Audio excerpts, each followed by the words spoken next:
علامہ اقبال اور شاہ جی۔ حضرت سید عطا اللہ شاہ بخاری رحمۃ اللہ علیہ فرماتے تھے، جب کبھی میں علامہ اقبال کے ہاں حاضر ہوتا، وہ چار پائی پر گاؤ تکیہ کا سہارا لے کر بیٹھے ہوتے، حقہ سامنے ہوتا، دو چار کرسیاں بچھی ہوتیں، صدا دیتا یا مرشد، فرماتے آ بھائی پیرا، بہت دنہ بعد آیا ہیں۔ علی بک سے کہتے حقہ لے جاؤ اور کلی کے لیے پانی لاؤ، کلی فرماتے پھر ارشاد ہوتا ایک رکوع سناؤ۔ میں پوچھتا حضرت کوئی تازہ کلام، فرماتے ہوتا ہی رہتا ہے۔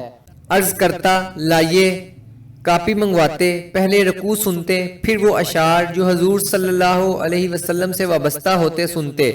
قرآن پاک سنتے وقت کانپنے لگتے تھے، لیکن جب حضور صلی اللہ علیہ وسلم کا ذکر ہوتا یا ان سے متعلق کلام پڑھا جاتا تو چہرہ اشک بار ہو جاتا۔